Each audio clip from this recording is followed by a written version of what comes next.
is Krishan, and today I'm going to be doing a presentation on a book I really enjoyed. It's called The Day I Stopped Drinking Milk by Sudha Murthy.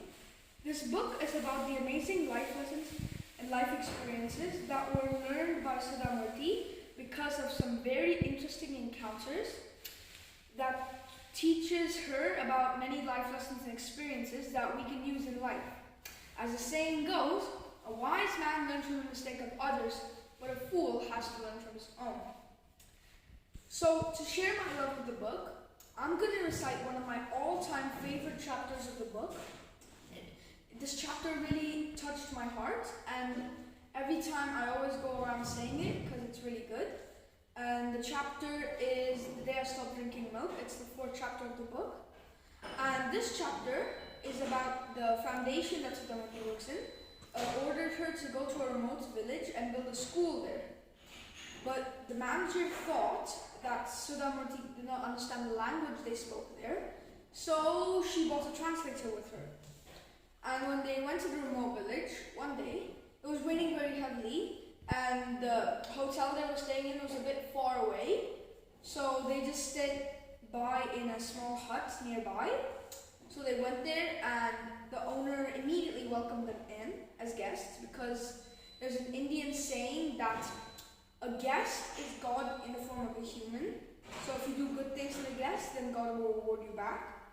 So the owner asked, "Do you want tea or coffee?"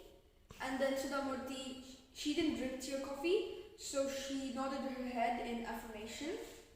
And then a few seconds later, when the owner collected himself, he asked again, "Milk?"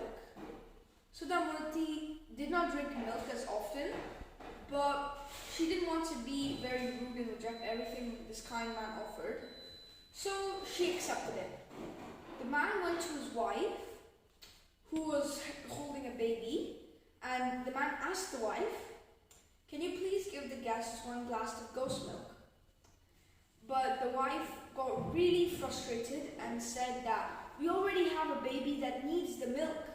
And this woman, she's a rich woman. She can get milk on her own, but we are a poor family. Milk is very difficult to get. I only have one glass of goat's milk and it's for the baby.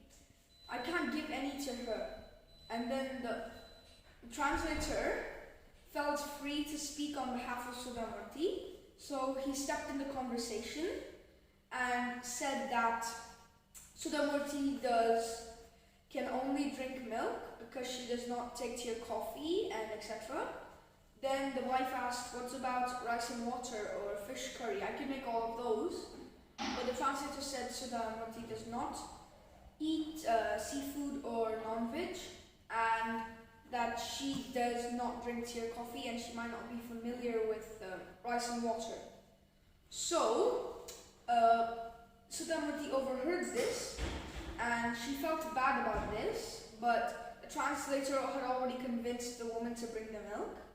So the wife just mixed the water and the milk in a huge bowl and split half for the guest and half for the baby. But Sudha Murthy felt really guilty that she's actually stealing milk from a baby.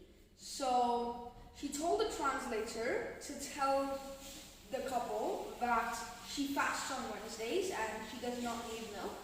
But the translator got really confused and she asked her, "Why do you want to do this? You're already gonna get the milk."